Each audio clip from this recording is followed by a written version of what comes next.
i tak smo ušli u te vode i otkrili smo da smo talenat u tome. Evo, bratu je falio jedno 3-4 puta po jedan golub isto za Peking, za kvotu.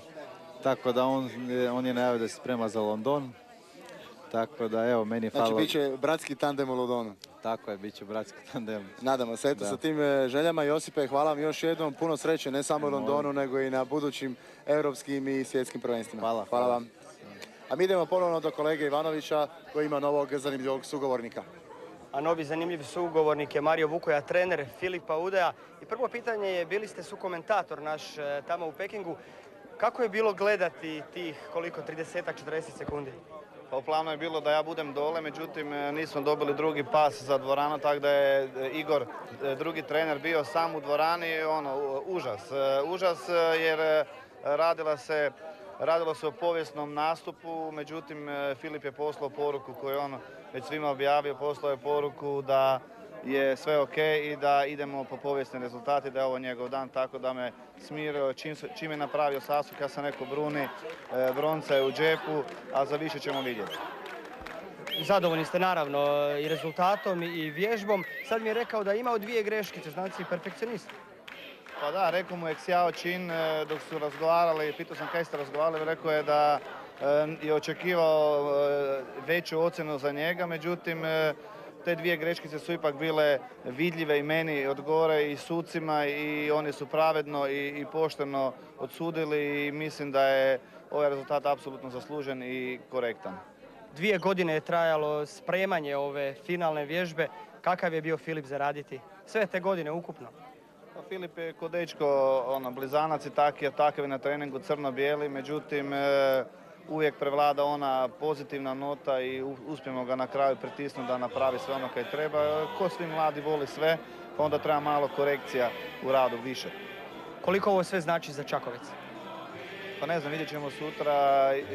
Meni osobno znači puno jer je prvi Međimurac koji je na olimpijskim igrama i prva medalja sa prvih olimpijskih igara i mislim da je Filip napisao povijest, napisao je sa prvom europskom medaljom, pa sa juniorskom medaljom, znači nastavio jedan kontinuitet i mislim sa ovom novom dvoranom da će i Međimurje i Čakovec dobiti jednu novu dimenziju i da će gimnastika kao bazni sport u Hrvatskoj imati svoje mjesto. Možemo očekivati sve više i više Međimuraca u toj dvorani, nadam se.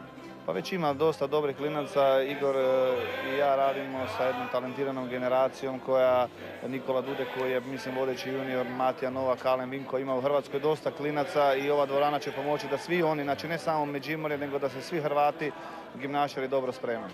Puno hvala. Hvala i vama. Evo, nakon Marija Vukoje, s nama je tu i drugi dio srebrnog trenerskog dvojca. Dok je trajao razgovor, imao sam malu podlogu iz Ruskog, dakle, trener Filipa Udeja, Igor Kržminski. Jesam dobro?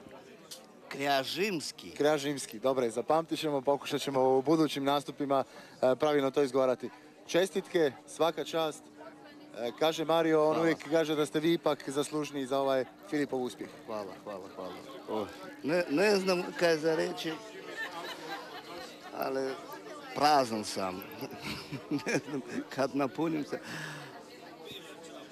To je rezultat mnogogodišnjeg rada. I to je bil krvavi rad. I puno ljudi nam pomagalo, od grada do puno sponzorov, roditelji, na početku roditelji pomagali.